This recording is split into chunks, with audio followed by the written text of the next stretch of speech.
Halo guys, selamat datang di channel Rudi Anto Saputra.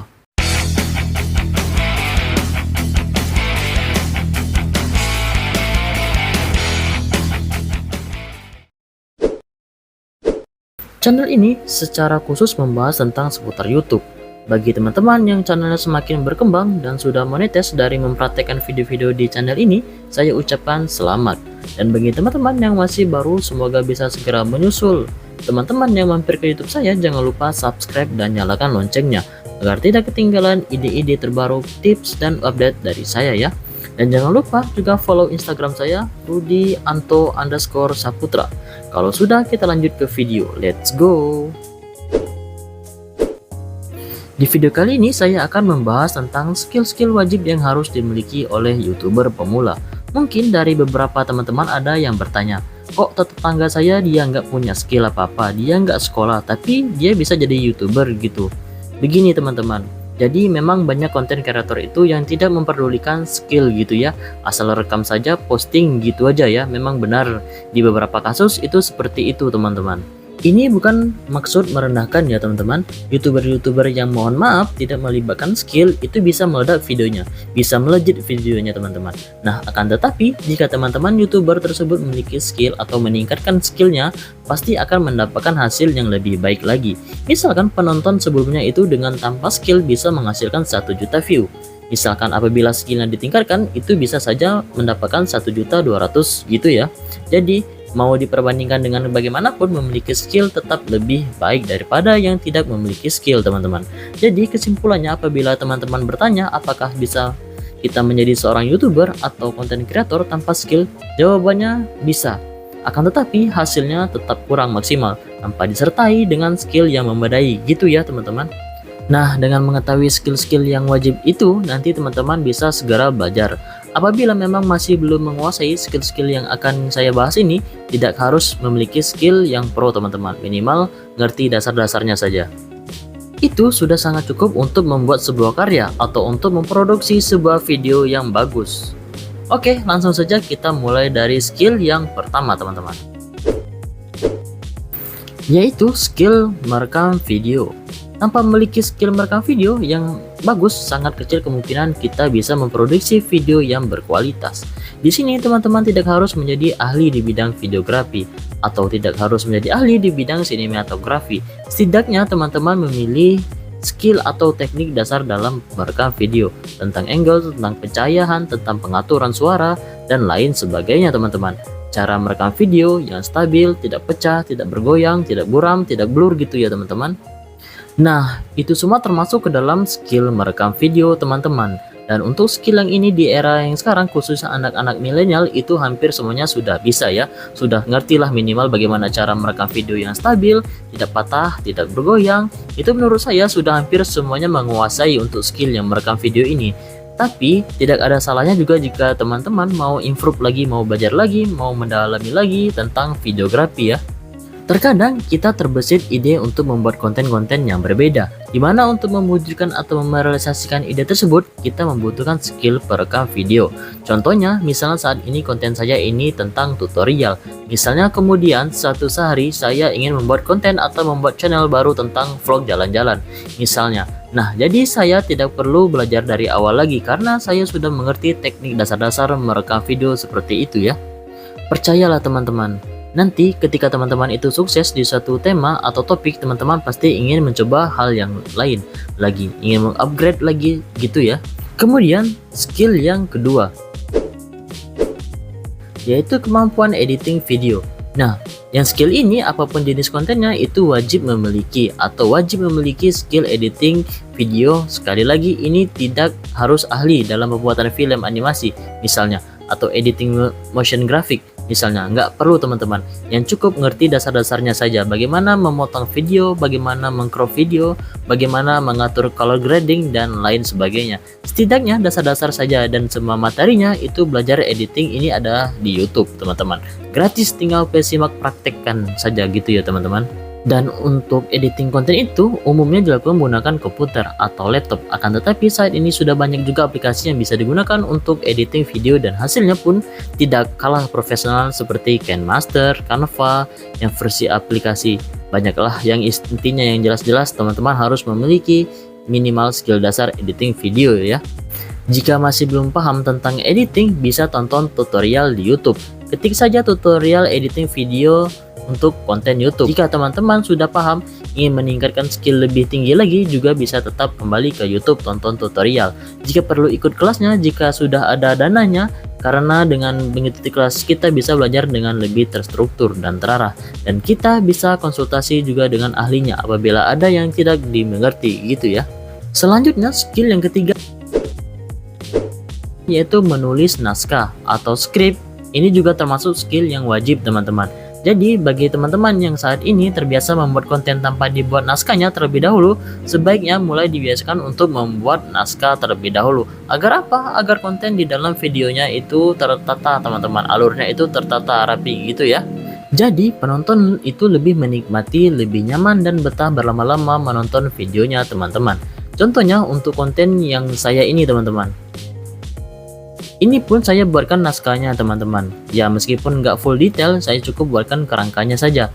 Misalkan pembukaan apa saja isinya, kemudian isi apa aja isinya, kemudian penutup dan kayak gitu ya. Apa aja isinya, simpelnya. Tapi jika ingin lebih perfect lagi ya dibuat per kalimat gitu ya. Tapi saya tidak terlalu suka untuk membuat per kalimat seperti itu, karena bagi saya menyia-nyiakan waktu. Tapi untuk konten-konten tertentu, misalkan konten-konten yang membahas tentang keuangan, membahas tentang politik, membahas tentang hal-hal yang membutuhkan data dan statistik, itu sangat perlu dibuatkan skrip atau naskahnya teman-teman. Contoh lain lagi misalkan konten teman-teman tentang vlog misalnya. Nah teman-teman juga bisa menuliskan naskah dulu atau skrip dulu misalnya.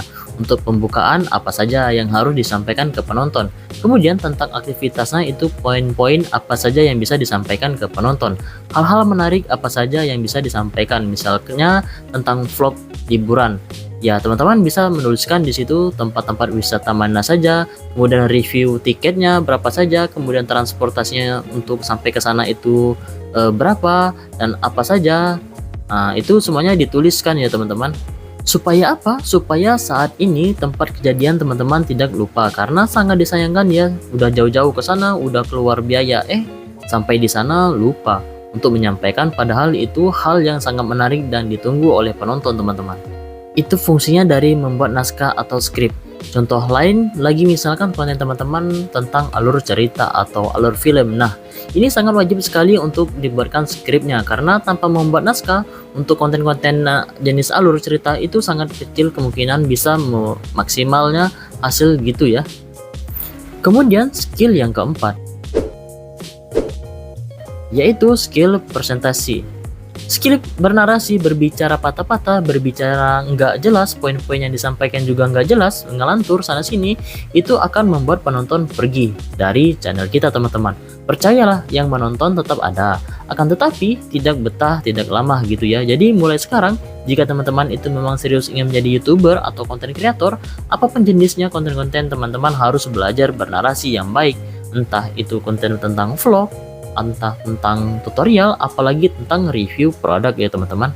Jadi berbicara itu harus luwes, tidak kaku. Jadi yang nonton itu enjoy gitu teman-teman. Nah ternyata untuk skill berpresentasi ini pun juga ada ilmunya, ada tekniknya. Nanti teman-teman juga bisa belajar di YouTube. Bahkan untuk skill yang ini ada bukunya teman-teman, yaitu buku tentang public speaking ya teman-teman.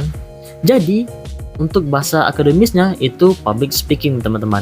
Ini ada materi pelajarannya di bangku sekolah. Jadi kalau diringkas sederhananya berpresentasi atau belajar ngomong. Gimana ngomongnya nggak patah-patah, gimana ngomongnya bisa mengalir nada dan intonasinya itu juga pas. Jadi yang nonton tuh enak, apalagi kalau konten teman-teman tentang alur cerita atau alur film. Satu-satunya kunci dalam konten-konten seperti alur film, alur cerita itu pada si naratornya atau orang yang menarasikannya. Karena tidak sedikit dari penonton itu dalam menikmati konten-konten alur film atau alur cerita itu hanya mendengarkan suaranya saja. HP ditaruh, video didengarkan sambil tiduran, seringnya seperti itu ya.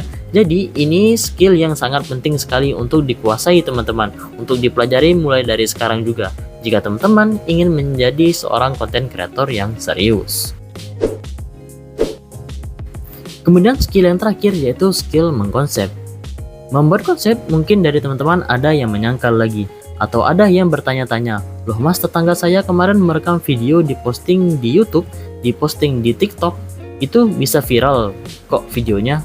Jadi begini teman-teman, sebuah video dibuat tanpa skill apapun itu bisa berpotensi viral.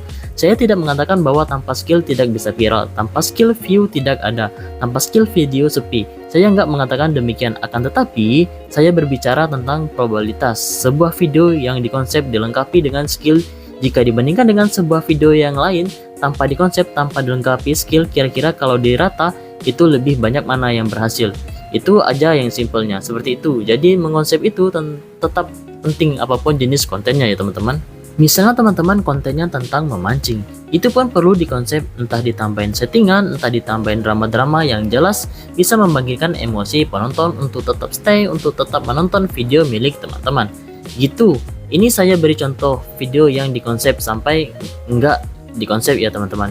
Contohnya seperti ini, saya keluar rumah, tiba-tiba saya merekam, saya asal berjalan saja, kemudian saya posting di YouTube. Itu video tidak dikonsep contohnya, seperti itu. Kira-kira ada atau enggak ya yang nonton? Ya pasti enggak, siapa sih yang mau menonton saya gitu ya, saya bukan siapa-siapa. Orang cuman keluar rumah, diposting, enggak ada yang menarik gitu. Jadi mengkonsep itu salah satunya yaitu menekankan bagian-bagian mana yang menarik, menekankan bagian-bagian mana yang kira-kira diminati oleh penonton.